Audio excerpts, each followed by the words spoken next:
안녕하세요. 농촌진흥청 채소과의 조명철입니다. 안녕하세요. 농촌진흥청 원예특작환경과에 근무하고 있는 한유경입니다. 네, 저는 대한민국의 채소를 어떻게 하면 잘 키울까를 연구하고 있습니다. 저는 채소와 과일, 꽃을 괴롭히는 병해충을 어떻게 하면 잘 없앨 수 있을까 하는 연구를 진행하고 있습니다. 근데 어감이 좀 그렇죠? 나쁜 병해충이니까 저희는 병해충 연구하는 환경과 연구원님들을 원예계의 의사 또는 터미네이터라고 부릅니다. 어머, 저한테 의사 타이틀을 주셨네요. 오늘 제 가운하고 잘 어울리지 않나요? 그렇죠. 아주 멋있습니다. 감사합니다.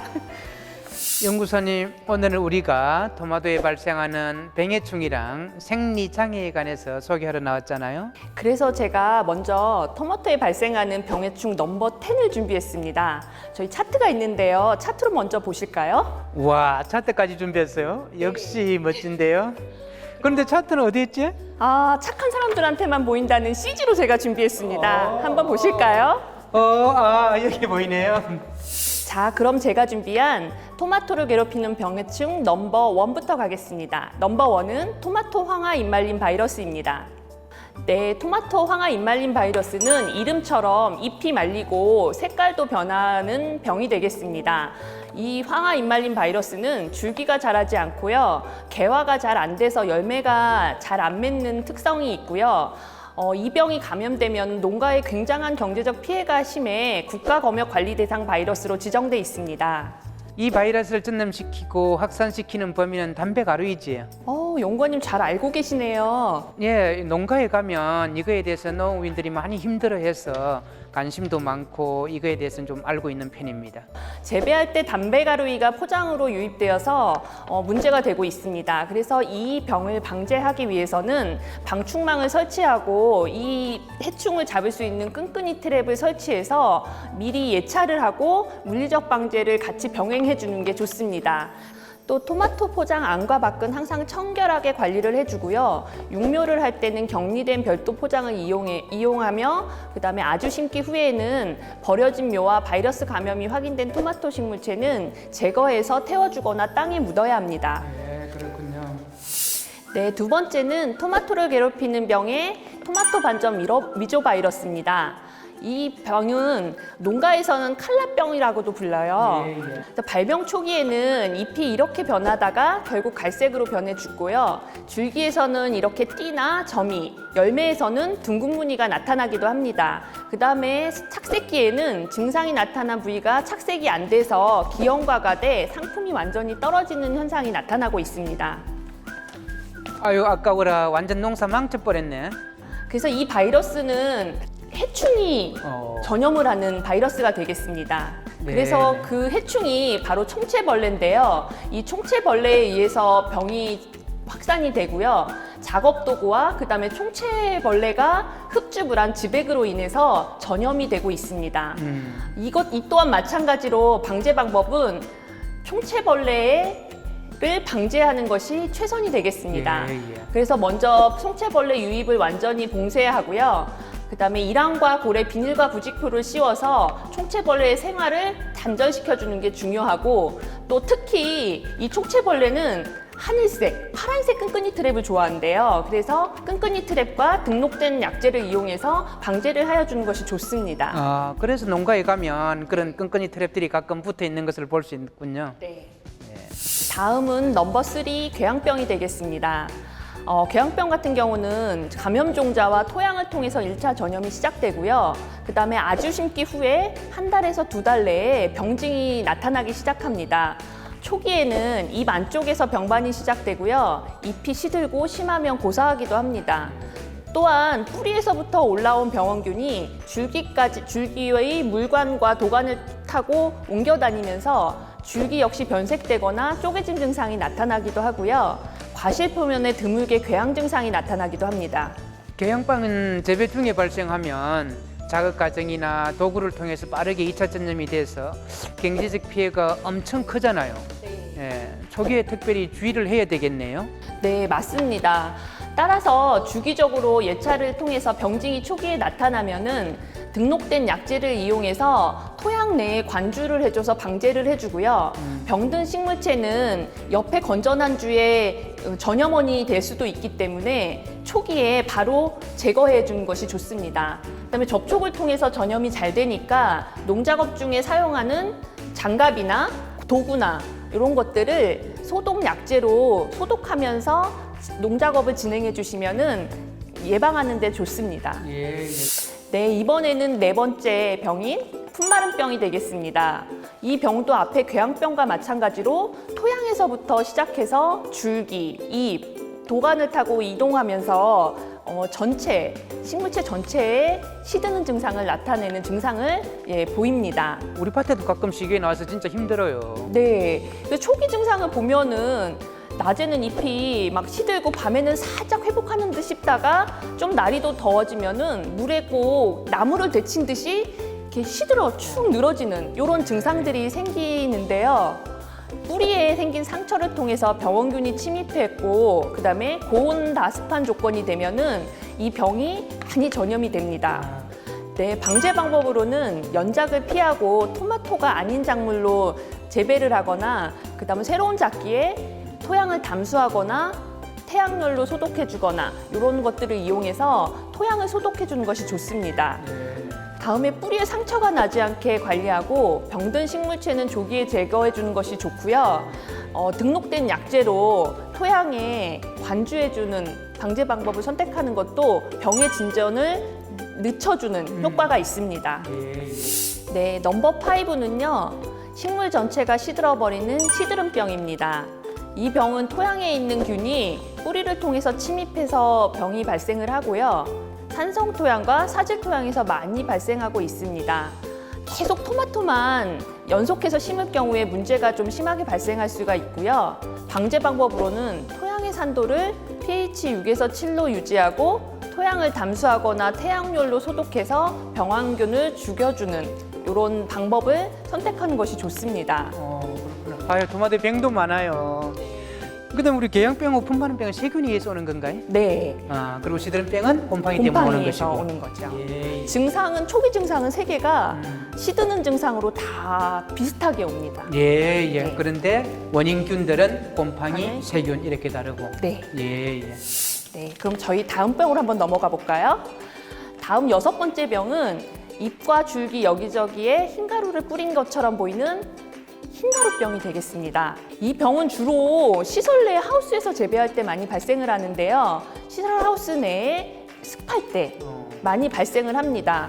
근데 일반적으로는 많은 사람들이 건조한 조건에서 흰가루병이 많이 발생한다고 알고 있어요. 연구원님도 그렇게 알고 계신가요? 그렇죠. 아무래도 이제 흰가루병 포자가 날리기에는 건조할 때 잘 날아가니까 그렇게 생각을 하고 있죠. 네, 그건 맞습니다. 그래요? 건조할 때 이제 많이 전염이 되는데요. 1차적으로는 이 흰가루병이 곰팡이인데요. 곰팡이 포자가 습할 때 발화를 많이 합니다. 그래서 그렇죠. 네, 그래서 그 발화된 포자가 이제 균사가 되는 건데요. 그 균사가 건조할 때 많이 퍼집니다. 공기 중에. 그래서 건조할 때 많이 발생한다고들 많이 알고 있고요. 이 병 또한 방제를 위해서는 초기가 가장 중요합니다. 그래서 병이 발생했을 초기에 등록된 약재를 이용해서 방제를 해주는 것이 가장 효과가 좋습니다. 맞아요. 네, 이번 7번째 병은 잿빛곰팡이병이 되겠습니다. 연구원님 잿빛곰팡이병 잘 아시나요? 예, 그거 푸르게 곰팡이 피는 거 아니에요? 네, 맞습니다. 보통은 잎에서 이렇게 끝부분 있잖아요. 끝부분에 V자로 이렇게 타고 들어갑니다, 병이. 그래서 육안으로도 확인하기가 굉장히 좋고요. V자 모양으로 이제 생기면서 갈색 병반이 생기고 심하면 과실이 물러지고 썩어가지고 상품성이 전혀 없어서 수확을 하기가 좀 힘들 때도 많고요. 이 곰팡이 같은 경우는 겨울과 봄철 시설하우스 내에서 밤낮의 온도 차이가 심할 때 그때 발생을 많이 합니다. 방제 방법으로는 하우스 내부에 이제 환기를 좋게 해주고요. 병 발생 초기에 등록 약재를 살포해서 병을 제거해 주는 게 가장 좋습니다. 그 다음에 상처를 통해서 병원균이 감염이 되므로 병원균이 침입된 그 증상이 있는 잎들을 제거를 해주는 것이 한편으로도 도움이 많이 되고 있습니다. 연구원님, 요게 뭔지 아세요? 이거 우리 밭에서 가끔 보는데 잎에만 나타나는 이 곰팡이병 아니에요? 맞아요. 우리 밭에 가끔씩 나와서 진짜 힘들어요. 잘 방지 안 되는데. 네. 근데 이게 방지 방법이 좋은 방법이 있습니다. 그래요? 네. 관심이 가는데. 네. 근데 이 병 같은 경우 좀 초기보다는 재배 중후기 쪽에 많이 발생을 해요. 그 다음에 아래 잎부터 많이 발생을 하죠. 그 다음에 보면은 그 반점 뒤쪽으로 잎 뒷면으로 보면은 잿빛 색깔의 곰팡이가 막 붙어 있습니다. 네. 그래서 이게 심해지면은 이 곰팡이 포자가 막 날아다니면서 전 포장을 다 오염시키는데요. 습도가 높을 때 많이 발생을 하고요. 잎 뒷면 기공으로 침입하기 때문에 잎 뒷면에 곰팡이 균사가 이렇게 매달려 있는 것처럼 보입니다. 잘 관찰해 봐야 되겠네. 네. 그래서 하우스 내부에 지나치게 습하지 않게 관리를 해주는 것이 좋고요. 그 다음에 가까이 심는 밀식을 좀 피해주는 것도 좋은 방법 중에 하나가 되겠습니다. 그 다음에 등록된 약재로 방제를 할 수가 있는데요. 잎 뒷면에 곰팡이가 있기 때문에 약재를 잎 뒷면 쪽에 닿게 뿌려주는 것도 아주 좋은 효율성 있는 방제 방법이 되겠습니다. 네, 제가 준비한 넘버 9, 10은 토마토에 가장 많은 피해를 주고 있는 해충입니다. 첫 번째는 담배가루이가 되겠습니다. 아까 우리 이야기했던 항아 잎말림 바이러스를 매개하는 하얀 해충 그것인가요? 네, 맞습니다. 그 바이러스를 매개하는 해충인데요. 각종 바이러스병의 매개충으로 주로 잎 뒷면에 알, 약충, 그다음에 번데기, 그리고 성충까지 기생하면서 흡집하고요. 이 벌레가 분비한 배설물이 광합성을 저해하고 새순과 잎의 생장에도 영향을 미칩니다. 이 담배가루이 방지를 위해서는요, 건전한 묘를 사용하고 포장 주변에 방충망을 설치하고 끈끈이 트랩을 이용해서 초기에 예찰하는 방제법을 이용해 주는 것이 좋습니다. 또 포장 주변을 항상 청결하게 관리해 주고요. 지중해 일이응에 담배 장립 노린재 등 천적을 이용해서 방제하여 주는 것도 좋습니다.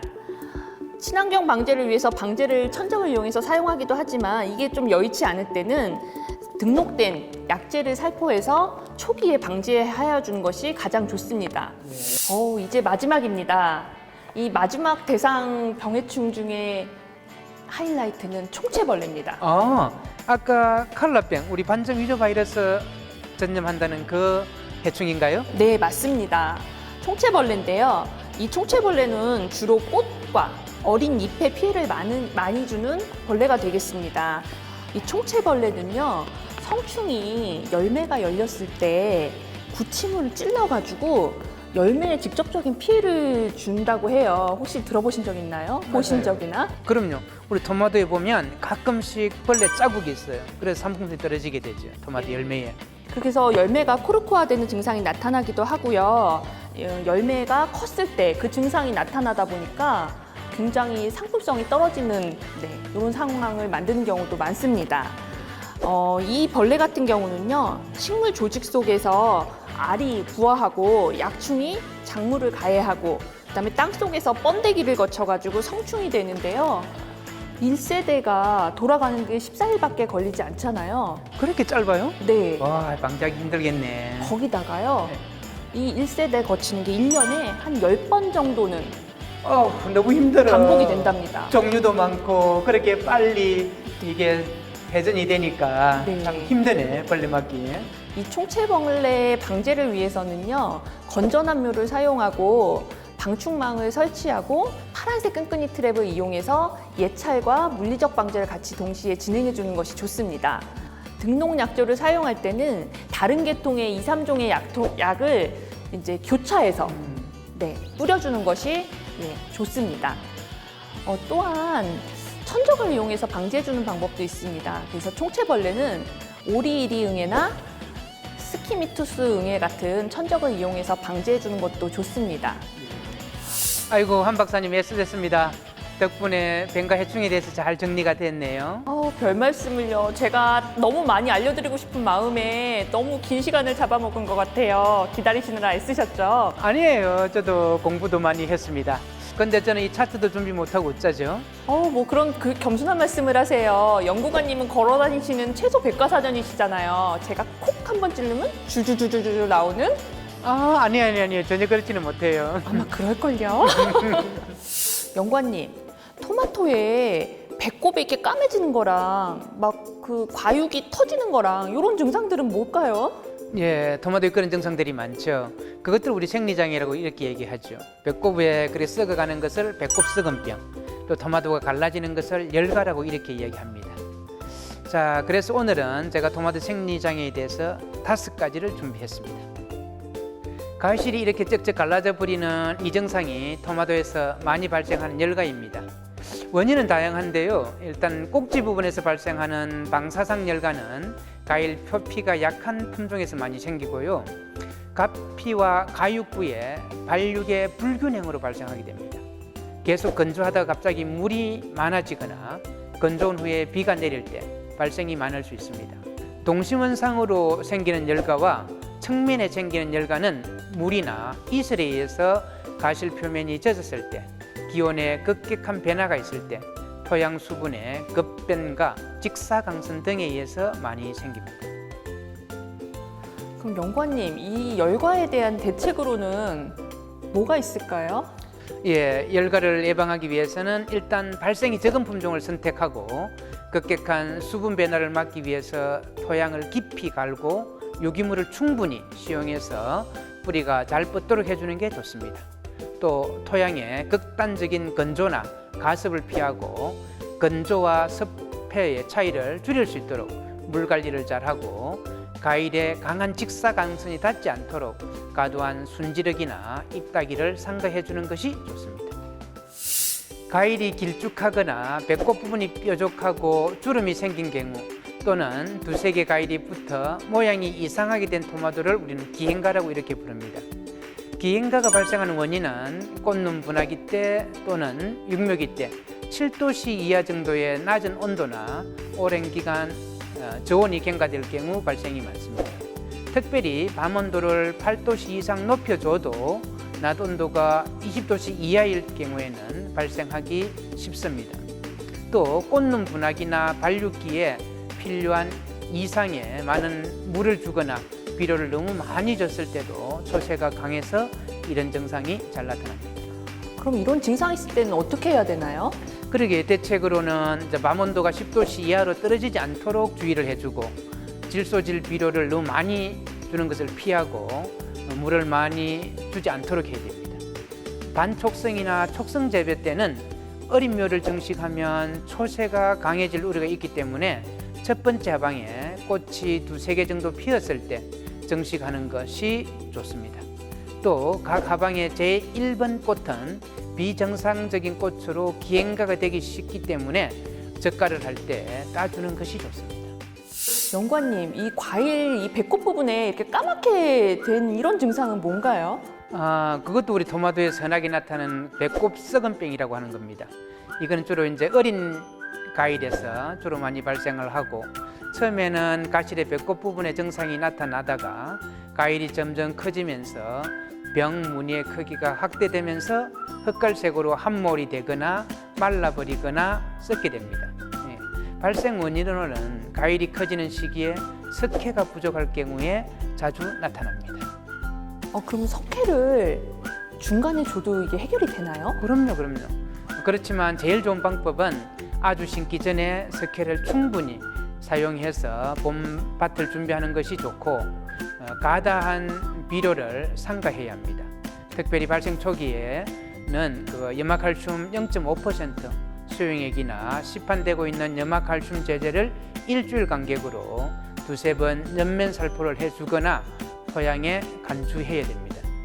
석회는 주로 이제 뿌리를 통해서 흡수되기 때문에 가능하면 뿌리 쪽으로 공급해 주는 것이 좋습니다. 공동가는 이제 종자를 둘러싸고 있는 토마토 안에 젤리 부분이 충분히 발달하지 못해서 바깥쪽의 가육 부분에 틈이 생기는 현상입니다. 정상적인 그 꽃가루 바지가 되거나 수정불에 의해서 열매가 달렸을 때는 거의 이런 증상이 발생하지 않습니다. 가끔씩 우리가 호르몬 처리로 착간시킨 그 과일에서 많이 발생해서 또는 호르몬 장애라고도 합니다. 주요 원인은 일조 부족인데요. 햇빛이 부족하면 화분 발육이 불량해서 꽃가루 양이 적어지고 꽃밥에서 화분이 방출되지 않아서 제 꽃가루 바지가 안 되고 종자가 생기지 않기 때문에 젤리상 부분의 발달이 불량해서 공동가가 됩니다. 또한 호르몬 처리로 착가가 되었을 때 너무 많은 착가가 되었거나 미숙한 꽃에 호르몬을 처리하였을 때 또는 호르몬 농도를 고농도로 처리했을 때에 가실 비대와 비교해서 강압성을 통해서 얻어진 동안양분의 그 이행이 제대로 공급받지 못했을 때 공동가가 많이 발생하게 됩니다. 그럼 연구원님, 이 공동가가 발생하지 않게 하기 위한 방법은 뭐가 있을까요? 예, 공동가에 대한 대책으로는 제 꽃가루 바지를 잘 할 수 있도록 온도, 습도 이런 조건을 잘 맞춰주는 게 중요하고요. 그 다음에 이제 바람에 의한 진동 수분, 또 벌들을 넣어줘 가지고 벌들이 수분을 해주는 이런 정상적인 수분 수정이 이루어지도록 해주는 것이 좋습니다. 그것이 좀 힘들 때는 보조적으로 생장 조정제를 이용하는 것이 좋습니다. 착가를 위해서 보통 토마토톤을 사용하는데 농도를 100배를 기준으로 해서 온도가 높을 때는 약간 묽게, 온도가 낮을 때는 약간 진하게 뿌려주는 것이 좋습니다. 우리 토마토톤을 살포해 주는 시기는 각 하방에 꽃이 두세 개 피었을 때 지베렐린 5 내지 10 ppm을 토마토톤과 혼용해서 살포하면 발생을 줄일 수 있습니다. 이 외에도 이렇게 토마토 줄기가 너무 과하게 자라지 않게 하고 초세를 생각해서 착가수를 조절해 주는 것이 좋습니다. 또한 해가 부족할 때는 햇빛을 잘 받을 수 있도록 최대한 노력을 해야 되겠습니다. 연구원님, 이 줄기가 이상한데 이 증상은 뭘까요? 그러게요. 가끔 이런 이상줄기가 발생되는데 이상줄기는 제3 또는 4하방 부근에 원줄기의 그 마디가 짧아지고 마디 사이에 세로로 약간 움푹하게 들어가게 됩니다. 이것이 심해지면 쪼개지거나 구멍이 생기는데 이렇게 이상줄기가 발생하게 되면 마디 사이는 현저하게 짧아지고 원가지와 객가지의 길이가 같아지게 되면서 증상이 나타나는데 이 증상이 나타난 부위는 하방에 꽃이 빈약해서 열매가 잘 안 달리는 이런 문제가 생깁니다. 이상줄기의 원인은 정식 후에 생육이 왕성해지는 시기, 고온, 건조, 칼리나 질소 비료의 가잉, 토양 수분의 가다, 양분 흡수가 고르지 못할 때 특별히 석회와 붕소의 흡수가 억제됐을 때 많이 생기는데요. 이에 대한 대책으로는 품종에 따라 발생의 차이가 크기 때문에 품종 선택에 주의를 하고 고온기에 육묘할 때는 육묘 상토가 너무 건조하지 않도록 수분 관리에 주의를 해서 육묘를 하는 것이 좋습니다. 그리고 본줄기에 이런 증상이 심하게 나타나면 원줄기를 잘라버리고 객가지를 원줄기로 대체해가는 것도 한 방법이 되겠습니다. 아주 심기 후에는 붕사 0.3%, 그러니까 물 한 말당 60g의 붕사액을 만들어서 5일 간격으로 3회 정도 입에 뿌려주고 배양액의 농도는 수경 재배를 할 때 배양액의 농도는 EC가 1.7 이하로 낮춰서 관리해 주는 것이 이런 이상줄기를 막아주는 데 도움이 됩니다. 연구원님, 토마토가 재배가 비교적 쉬운 작물이지만 병해충이나 생리장애로만 따져보면은 굉장히 예민한 작물 같아요. 네, 맞습니다. 의외로 또 무딘 것처럼 보이지만 토마토도 예민한 작물입니다.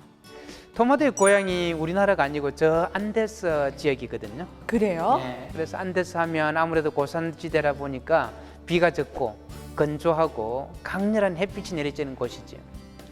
그런데 우리나라 기후와는 맞지 않는 형편이고 아무래도 재배하는 분들이 신경을 써야 할 부분들이 더 많을 수밖에 없습니다.